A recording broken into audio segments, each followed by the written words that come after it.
What time is it? It's time for Wicked Spursy.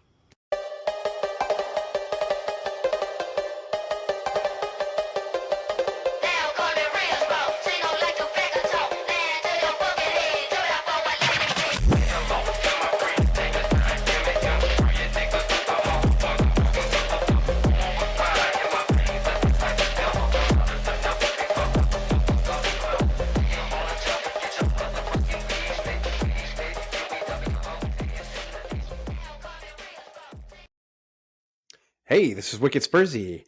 Today you have Mike and Brian.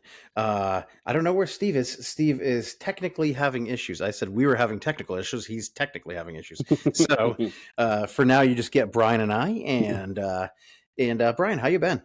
Great, man. I'm happy to be back.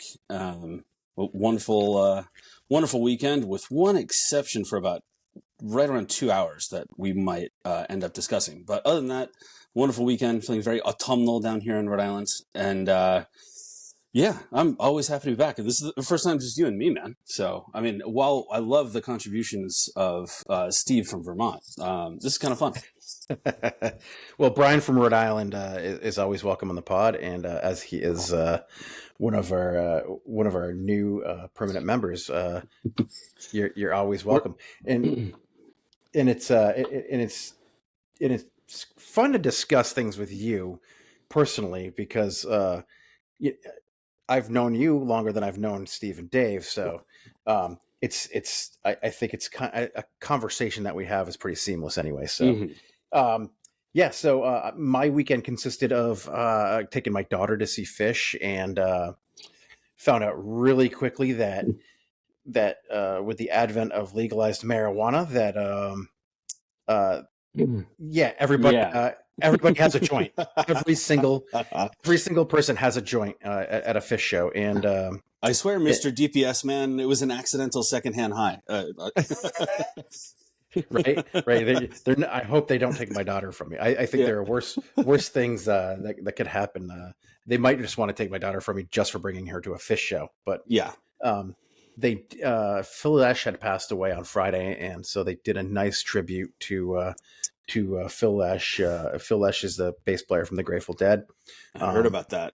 Yeah, they opened right up first show of the 3-day run, and just kicked it into gear with a box of rain, and it was a nice tribute. And the entire show, from what I've heard of the show, of the 3-night run, the Friday night show was easily the winner of the 3 days. Mm-hmm. Speaking of winners, speaking of winners, my Notre Dame Fighting Irish won, and we can talk about my Washington Commanders after if we want to. I mean, it was kind of fun to watch. I will admit I had Red Zone on for the end of that game and literally could not believe my eyes. So yeah, and we'll get to it, but I saw something almost as astronomically improbable, which was an 8-1 shellacking of Miami FC by Rhode Island FC. This is not the Miami no, or Messi fame. They should basically change their official team name to Miami FC (parentheses the other one). Yeah, the number of times people, like little kids, were like, "Wait, what? Messi's not out there?" No, Messi is not playing at the Bryant University in Smithfield, Rhode Island Stadium. It's just not going to happen. But yeah, 8-1 shellacking. The New England Patriots won a game against old rivals. Hey, love it. Yeah. For those on the audio only experience of Wicked Spursy, Mike is rocking his Rhode Island FC scarf that was sent to him by a beloved season ticket holder and fan of the pod. So it's a comfortable scarf too. Yeah, they're pretty good quality. Frankly, higher quality than my Revs one, which actually at the moment feels appropriate. So. For sure. They keep sending me the hey, time to re-up your season tickets, and nope, not next year. Yeah. Nope. I ate a lot of that season ticket package. So yeah, that sucks. I mean, it's a hike for you. It's a half an hour from my house, so I could actually do it if I felt like it. But right now the energy levels and the satisfaction of the fan bases for RAFC and the New England Revolution could not be more polar opposites. Everyone is amped about, we made the playoffs in our first season for RAFC, whereas a longtime friend of mine who has been part of the rebellion, not the Midnight Riders, but he's been part of the rebellion for, I want to say, 15 or 18 years, and he is basically like a protest to the Kraft family. I think is maybe gonna like take next season off. He's like, it's been a big part of my life for a long time, but I feel like I'm putting in more than the club is right now, which is a shame to say. A lot of that too stems from the fact that the Major League Soccer is trying to drive local smaller leagues out of business, and I think it's working opposite of what they thought was going to happen. The USL Championship, USL 1 are both expanding. USL 2 is expanding. MLS is trying to partner with NCAA right now to find another way around it so that they can destroy that and create an all year round NCAA season league because why not? NIL is destroying the NCAA amateur athlete anyway. So we'll never know what's going to happen with the Vermont Green. It's classic pull the ladder up behind you capitalism, right? Oh, like yeah, they climbed the ladder on the backs of dedicated fans, and they got to a certain level, and now they want to like pull the ladder up and establish a de facto monopoly and kind of screw that up. And to be fair, that's a reference that some North Country degens might get. To be fair, I mean the Crafts are part of that. I have a lot of respect for them, but they've done a lot of good in New England, particularly in my part of New England down here. In Rhode Island, Southeast Massachusetts, they've done a lot that probably doesn't even go reported very much. So I do have a healthy respect for their contributions as, not just a capitalist engine for, kind of South Central Massachusetts, but and winning, the New England Patriots many championships. I can't complain about that either. But at the same time, they're kind of complicit in this. They've got one monopoly in the NFL, a legal one. And they really, I think, would prefer MLS to be the other. And kind of like, screw you. I think we need there's a reason, if you look at it from like a Darwinist perspective, there's a reason that all the European leagues use the same promotion relegation structures. I mean, it's actually more brutal than we are, right? If you tank, we've talked about this before on the pod, if you tank in one of our leagues, you get rewarded with a high draft pick. If you tank in one of their leagues, you're going down, You're going down and you're losing money. You're now playing in AAA. Yeah. So anyway, thank you for coming with us on our little side TED talk here, listeners. But you can catch me bitching about the MLS weekly during the summer on my other podcast, United in Green. Plug. Speaking of unchecked capitalism, how about that Tottenham Hotspur Football Club? Well, at least, if you're going to do capitalism, you better do it efficiently. So from the revenue side, apparently they're doing fairly well. From there's revenue and then there's results. So I think I don't know. Do you want my initial theory on what the hell happened on Sunday, or go for it? I think that's a great idea. You told me you were taking notes, so I did take notes. I think a handful of things.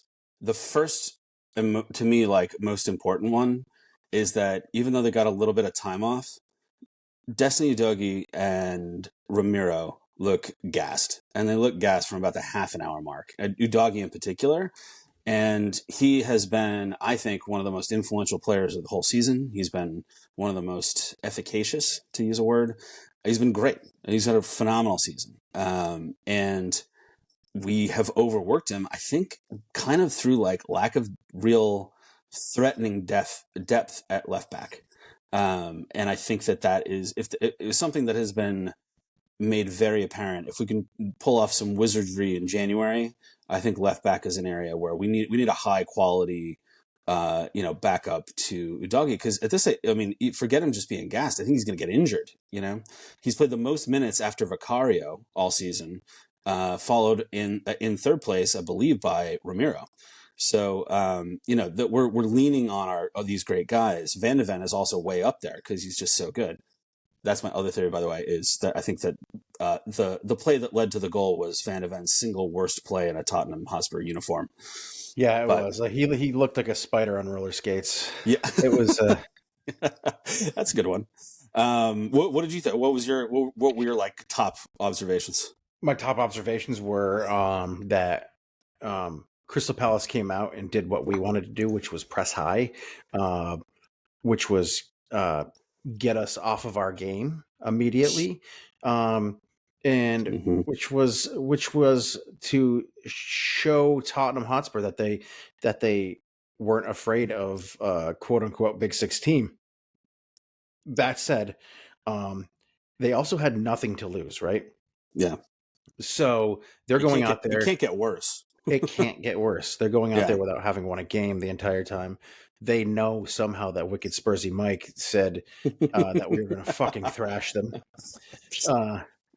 So Yep. I think a couple of things played out here. One of them being the fact that their Wharton in their midfield is just a stalwart. I mean, he was intercepting balls. I don't know how many pass interceptions he had. We couldn't string more than 2 passes together at one time. Eberechi Eze is a guy we should have pushed harder for in the off season, and we were in for him the entire off season and ended up just not getting him. We had the money and just didn't do it. Yeah, right. And that they still have some attacking sense, and they actually defended very well, but I think overall, like, they came out and did what we wanted to do, and we were thrown off immediately by that, and just never recovered from probably about the 3 to 5 minute mark. Just kind of never recovered, and they were more organized. They were passing better. They were more confident going forward than we were, and they just took it to us and punched us in the mouth. And I think I'm going to put a little bit of blame. So I think I want to just. We don't necessarily have to talk about what happened throughout the entire game, but I do want to talk about what I was feeling, because last week I had texted the group and said I'm sick of this shit after we got scored on nearly immediately. It seems to me that maybe the shouts for Ange being a little naive were out there. I mean, they were partially correct. I think that this system relies heavily on players that have to be able to be on constantly for 90 plus minutes every single game, and you have one person in that system that doesn't work right, and all of the wheels fall off, right? You have one cog that's missing one tooth, and you're fucked. Like Udogi playing at 75 or 80%. Right. I mean that type of thing happens. Well, that happened also because Ange made bad decisions on his European squad. I think Ange keeps making mistake after mistake after mistake, and when it looks good, it is great and it's fun and it's exciting to watch. And I'm by no means Ange out. I think we have to keep him and let him do his thing, run out his contract, and if nothing has happened by then fine. We tried, but like we can't go on another thing where we fire a manager and then it doesn't get you anywhere. So you're here at this spot right now, right? And if you hire another manager, you have to start all over again. Yeah. So you're no better than you were. Well, I mean, I'm going to go ahead and disagree with you. To quote officers, I'm going to have to go ahead and disagree with you there. Not only am I not Ange out, I mean, I am proactively excited about the project still. I am. And I'm willing to give the guy like the difference between the end of the last era, the Conte and the replacement, interim managers. But even when we were, doing well under Conte, it just, and God help me, Mourinho, this feels more right than that. I'm not sure there's a manager that's available out there in the world that feels more about, and again, you and I, we're Americans, we came late to this stuff. We haven't grown up with it since we were born. Our buddy Ross gave me Tottenham Hotspur a history. I still haven't read it yet because I'm not that, I'm not as good a fan as I should be, and as dedicated a fan as I should be. But like, this feels more like the Tottenham Hotspur that I've heard about for that has been around for generations, like the playing, exciting, attacking, relentless football that I have come to really appreciate. And I think it's I agree with him when he's like, this is the most exciting way to play, and I think we can also make it the most effective. I agree with that statement. So I'm still very much in. I'm in on this project. I think we need additional depth. I think we need additional, honestly, like minutes and experience for some of our younger players to get comfortable as, like, I think we basically know right now, if everyone is well rested for 10 days, who's going to be the starting 11. I think we have a really good sense of who that's going to be. If everyone's healthy, everyone's well rested, we kind of know what that 11 is. I think we should be more like, you don't know that for City. You don't know that for Arsenal, because they are constantly rotating, because everyone knows their systems and everyone is comfortable slotting in where they have to or getting called up on a given day. We don't have that level of comfortability yet. The difference with that, though, too, is that those guys, though, those teams, we're not those teams. Okay, so like, what was the big thing that we talked about under Conte, under Mourinho, and what did we talk about? We talked about we have to get the dead weight, we have to get the poison out of that dressing room, right? And so we got the poison out of the dressing room. We got rid of those players. We got rid of that attitude. We got rid of those managers, and we have this new hot manager coming in, and he's got some credentials, some winning history and credentials and all this stuff. And like I said I'm not Ange out. I'm just saying he has to take and bear a lot of the responsibility for what he's done. And I think that a lot of some of the stuff that he has done has created the situation that we're in right now, and i.e. the Destiny Udogie overuse of our left and right backs. He created that because of poor choices in his European squad, and also on top of that, lack of confidence in selecting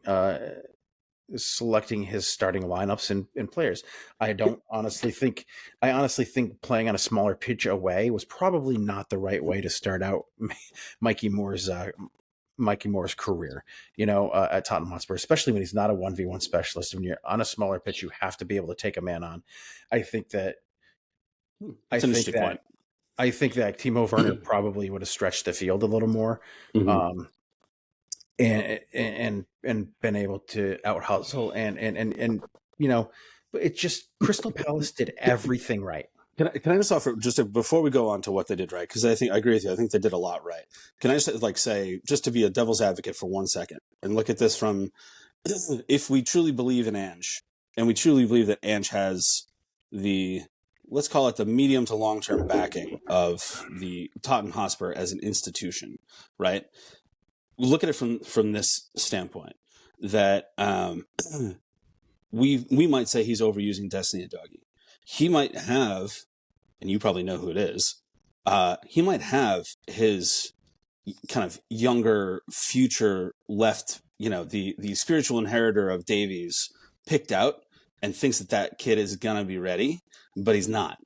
Right. And so at the moment, it's like, well, because think about what the opportunity cost is. You put that kid out there too early, he's not ready. He hasn't proven that he can really stand up to first team Tottenham Hotspur, let alone the Premier League competition. You can ruin the kid's confidence for God knows how long. Right. Looked at from in a similar vein, look at this from the Mikey Moore standpoint as a reward for, I think, what universally was agreed as an excellent Europa League performance from Mikey Moore. His reward is his first Premier League start. right? Even when he was probably a little gassed and probably not ready, like you said, for the tactical situation. But it's important for them to get the reps in, to like to reward that. And he had to be feeling pretty confident coming off of that Europa League thing when, Alan Shearer is singing his praises, and so are all the European commentators. Like, that's pretty cool, right? And he's got to be feeling pretty good. And I think from that standpoint, you can say, hey, even if he has an off day, if we pull him at halftime, he at least got his reward. He's not going to do any damage necessarily. At left back, you can do damage. And obviously at center back, given Mickey Van de Ven, we know that what can happen with that as well. So, in his one flub. Again, I'm all about. There's nobody on this team that I dislike or think isn't good. Like I said, man, I'm not ready to throw the baby out with the bathwater, right? I'm not going to do that. I'm not ready to give up on Ange, and I think he's done a lot of great things, and maybe maybe I'm a fucking idiot, like I'm a dummy. I'm a fat guy who can barely kick a soccer ball, sitting here talking about how Ange has done the club wrong. Yeah. But for me personally, what I see in my club is that we've done the let's blame the team thing, and I don't think there was by any lack of effort, on the team's part this time. I think Oliver Glasner got everything right, and I think that Crystal Palace took his tactical analysis of the way Tottenham plays and put it into action perfectly. And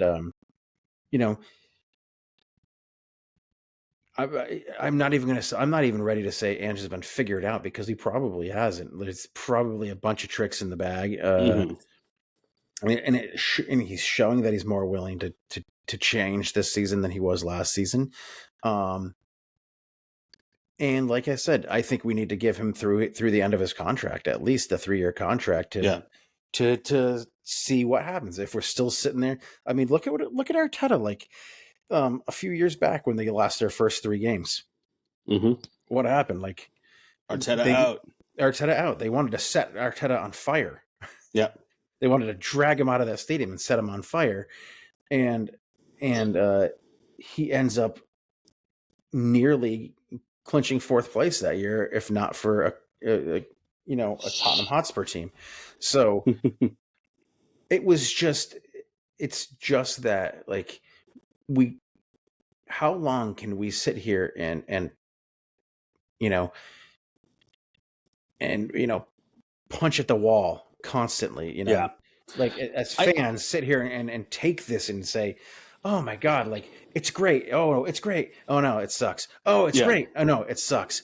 And maybe that's because we were treated to what we were treated to in the first 10 games, right? Mm-hmm. And now every single loss seems like it's the end of the fucking world. Fair. I mean, I also I think that there's a certain, I don't think it's like I found out that I've been fascinated by that stat of our home versus away record. And I think, teams are definitely more prepared to face Angeball now than they were for the first 10 games last season, right? This was definitely something new. Everybody healthy, everybody firing on all cylinders, and just destroying people. It was fantastic. I mean, even some of our draws were like 1 in a million, very unlikely draws, I guess I'll say. And what I think is, we do have a bunch of new players. All of them are very young, right? I think the oldest person we've bought is Solanke, maybe at 26, 27, something like that.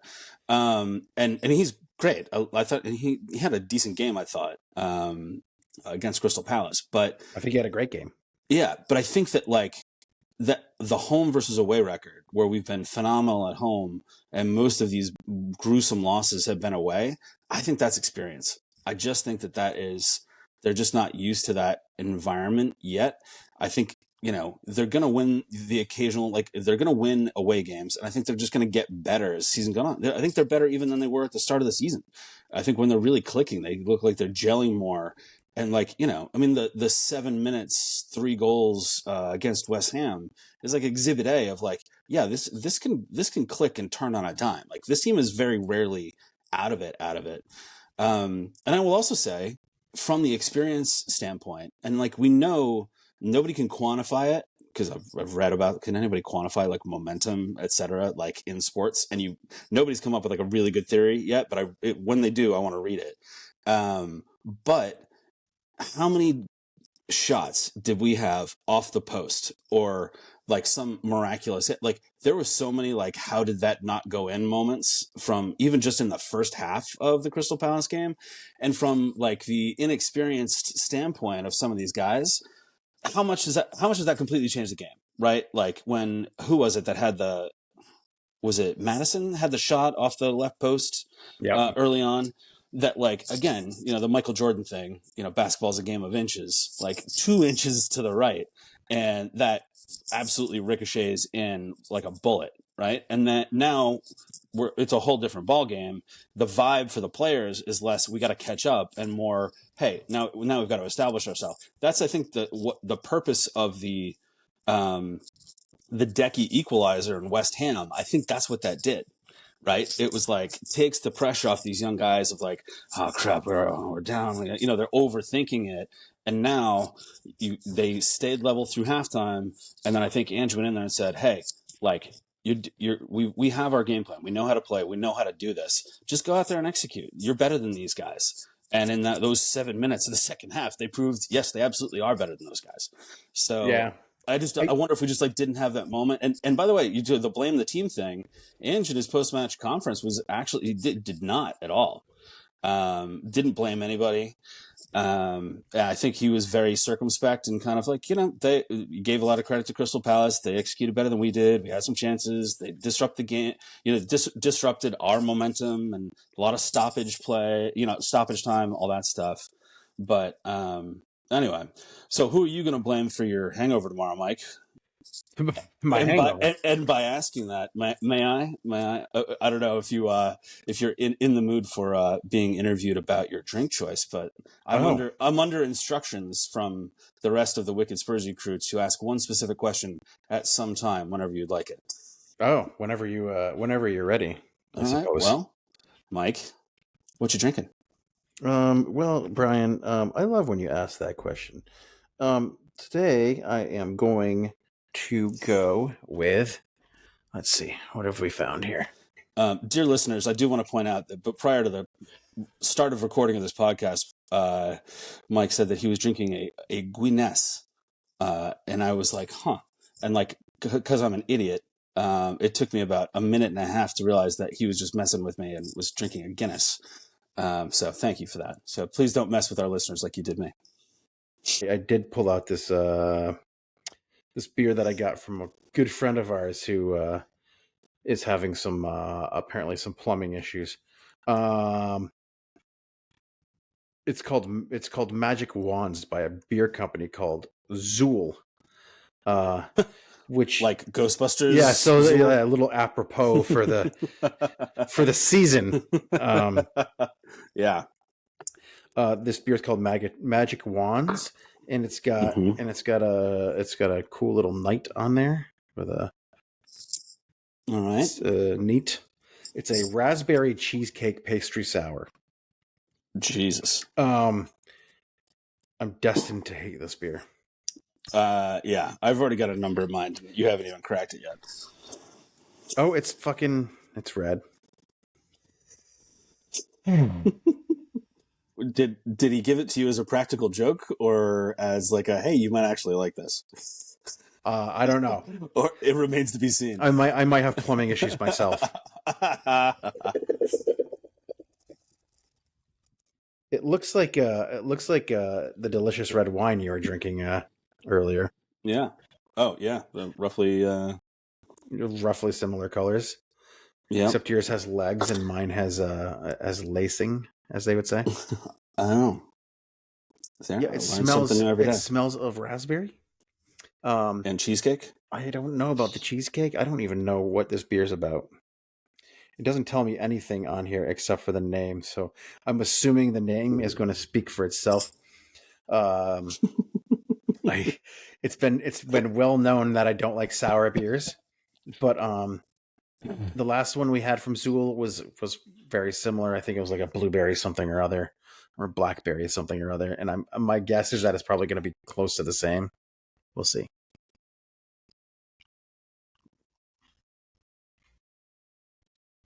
Watch it be like the most delicious thing he's had in 2024.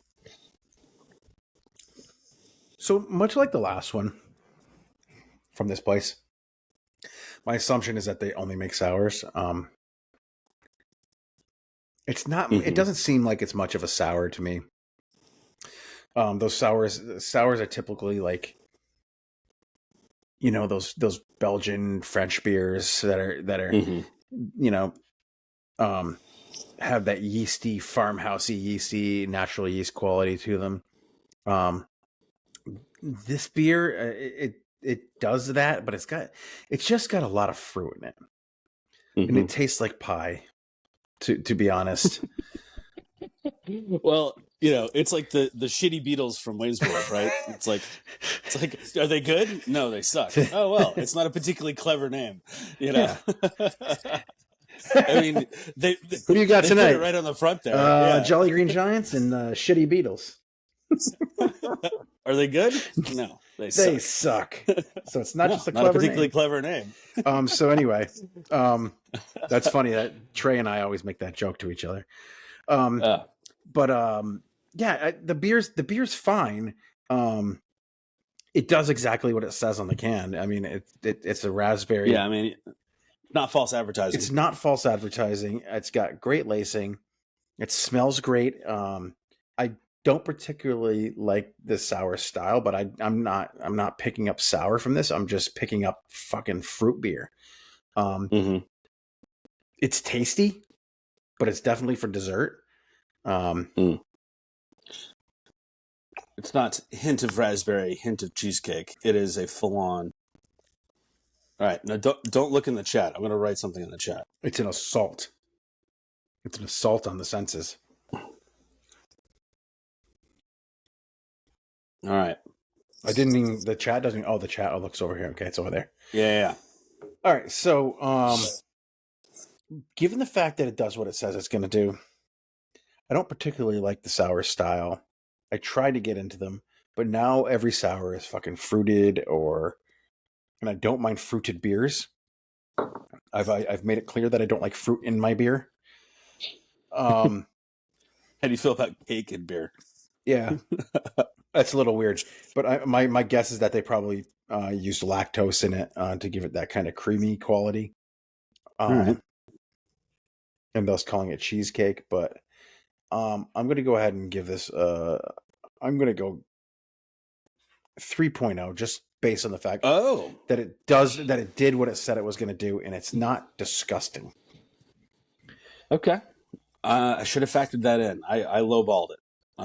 My guess is 1.9. So, I thought I wasn't really considering the honesty, the fact of it, but the fact that you were like, it does have like a nice nose. It's clear it was like seems like it was crafted with care. I thought that might get it up close to a 2, but you're being even more honorable than that. No, I mean, hey, you didn't lie to me, so I'll give you a 3.0. A 3.0 is like a 3.0 is basically like that's the benchmark it hits, and it gets below 3, and then it's like. Okay, it's starting to get really shitty. So the beer, it's not terrible. It's just, if somebody else would probably say, "Don't yuck my yum," Yes, yeah, fair enough. Even though I've done that constantly on this fucking podcast. I was gonna say, there are probably people who loved the Conte and Mourinho eras, and we fucking disparaged them as much as we did. So, I'm not quite prepared to say "don't yuck my yum" about anybody who's a Conte apologist, though. Kind of like go fuck yourself. Go root for somebody else. Fucking Conte, the fascist dictator of soccer. I mean, literally 2 of my least favorite coaches, and we hired them back to back. It's like, come on, killing me. Oh my god. Anyway, so we can talk about AZ Alkmaar, or we can move along and just go to what's next? What are we looking forward to? Other than the Yankees going down 3-0 in the World Series. I know that's a little like I think I've mentioned this on the pod, but my father-in-law, back when it was like when Missouri was part of the Big 12, so he's a big Kansas Jayhawks fan, and when K-State would play Mizzou, he would be like, someone would be like, "Well, who are you rooting for?" And he'd say, "Torn ACLs." So Yankees Dodgers is a little like, who you rooting for? Torn ACLs. Although I will say I really like Otani. I think he's just he might go down as like. I mean, I know he's I'm close. preaching to the choir, He's already probably. close, but He's like just kind of incredible. He's fun to watch. Yeah. But I also wanted to come out and like pitch 2 innings in a really clutch spot. I think that'd be hilarious. But just about Admiral Akbar, which the entire time I was watching that, all I could think about was Dave using the Admiral Akbar eponym, if you will. But hey, I look at it this way. Like I thought that they pretty well dominated that game, all things being equal, and with 9 squad rotations. So that is like that was a whole new team out there for all intents and purposes, and they look not bad, not perfect, not pristine, not like it was not. No one would call it a Swiss watch kind of performance, but for like I don't even call it a B team, but for like an A2 team, that's pretty good. And those guys they know how to play together, and yeah, that was a team. That was a team that would probably do very well in the championship. Yeah, probably. Well, particularly right now, I mean, they're on like their worst stretch that they've had in like 6 years, apparently, with that loss. So it's a particularly. Oh, I meant our squad. I meant our squad. Oh, sorry. Oh no, they're frankly, they played a little bit more inspired than we did against Crystal Palace. So I'm a little bit like no, I mean, I think they could that team could probably draw against, name someone shitty, Manchester United. Eric Ten Hag, R.I.P. They're going to need 11. They're going to need 11 hogs to get out of this season. Yeah. Oh God. I mean, and it's also I texted a buddy of mine who's a Manchester United fan, by the way, and his response was, he's like, Jesus, like it's not Ten Hag's fault that we can't score against an open net. And I was like, ooh, yeah, that is kind of true. Now they're looking. Now they're looking at Rude. So. Yeah, we'll see. But anyway, listen, I'm happy. Like I was worried about screwing things up in the Europa League. I was worried about lack of depth. I was worried about doing the Mourinho thing of riding like a standard 11 through Premier League and Europe and just gassing everybody out. And he clearly didn't do that. I thought the subs were decent, and we won. And by the way, we were like undefeated in that weird new format group. So I'll take 3 wins and 3 European appearances with, our young guys getting a ton of reps. And also, by the way, you heard it here first. The Bergvall Madison midfield combo is going to be fucking electric for years to come. I'm very excited about it. Like when we really want to fuck with people, you put those 2 guys right where they were in that game, and you're going to just see just lightning. I'm so excited about it. Right. For what it's worth. For me, it was a good game. I mean, they needed to win it. I mean, they did what they had to. They got their 1-0. Get in, get out, and be happy with a win. I'm more worried about further down the line here, because we do have teams that are going to give us a little bit more fits in Europe. Excuse me. We have AS Roma and we have Galatasaray coming up next in those in that competition. Those are not teams to fuck with. If you fuck around, you're gonna find out. Right, exactly.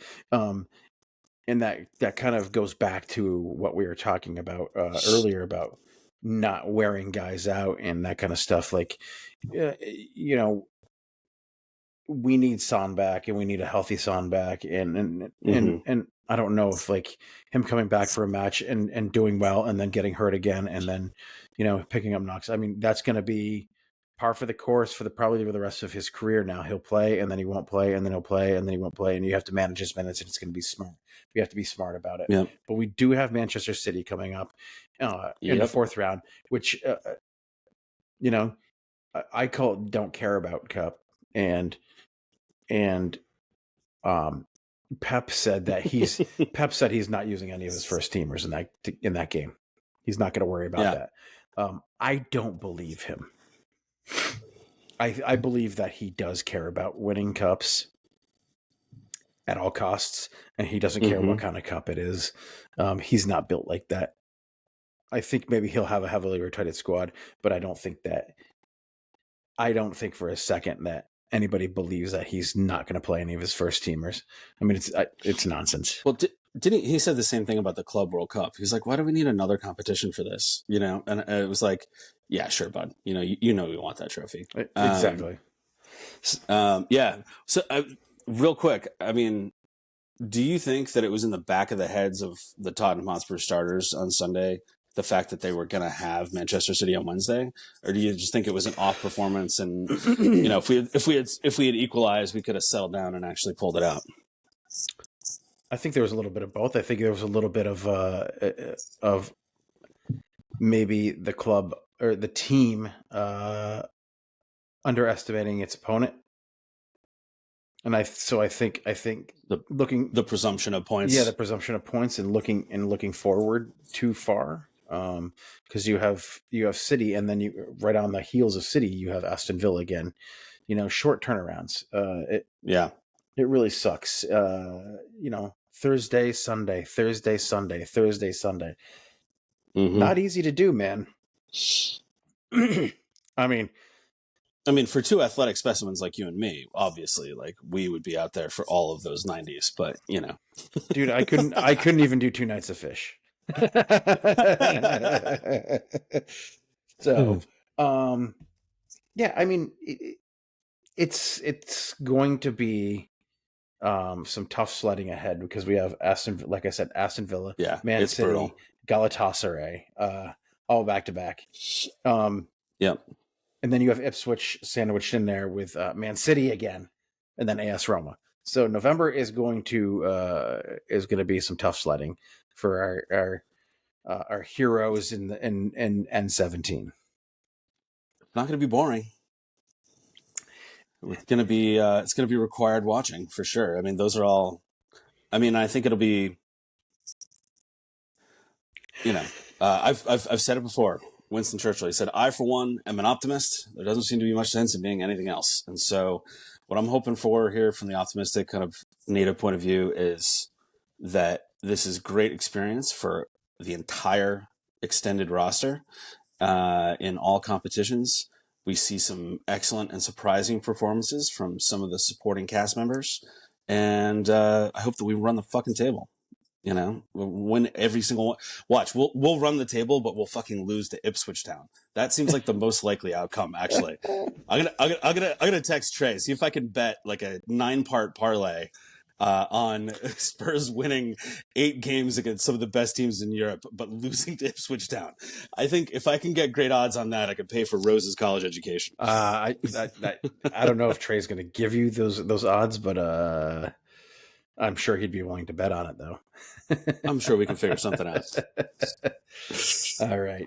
So that was kind of our little look ahead. I think it's getting toward time here for the both of us. It's definitely going to be bedtime for me soon. Not really. Yeah. Not really. I'm going to go lay on the couch and watch the World Series. So let's get into some final thoughts. Let's talk about what do we want to say to end this podcast, bud? I have not read, but I want to read if Tottenham has like an on-staff psychologist. Now, I know they've made referrals to psychologists because Richie talked about the importance of his mental health and finally kind of addressing it last season, which was phenomenal. Harry Kane, the same. But I hope that there is there are resources available, particularly for the younger members of the squad, to be able to actually process things like the Brighton game, things like how they felt during the Crystal Palace game. Because I think over time, I feel like those players are going to master their kind of emotions and master the moment and accept the fact that they do deserve to win.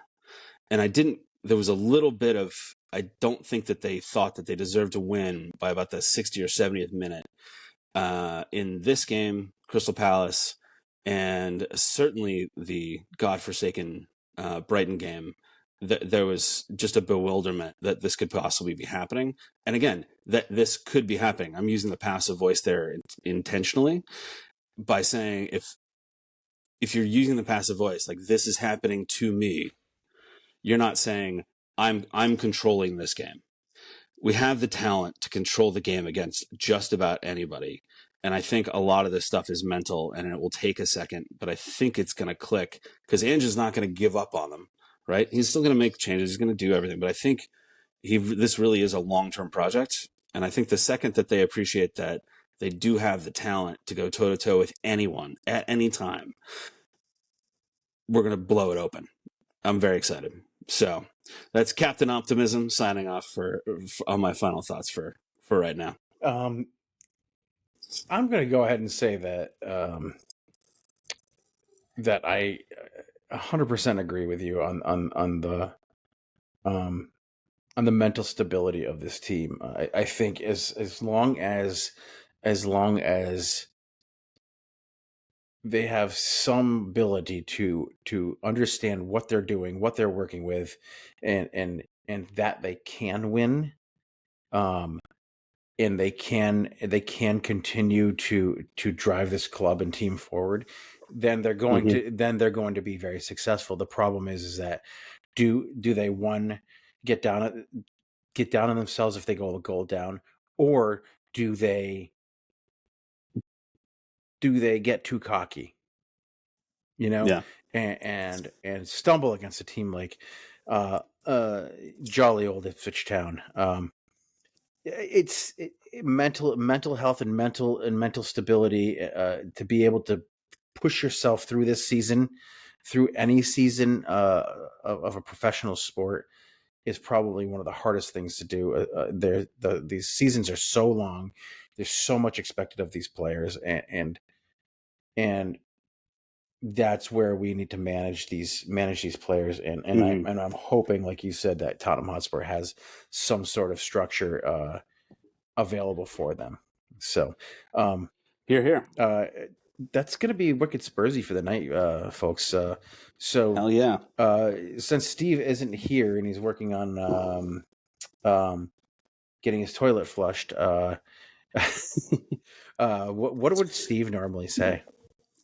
He would say poise about 7 times in a row. Yep. And then either before or after that say, hey, everybody, don't be an asshole. That's correct.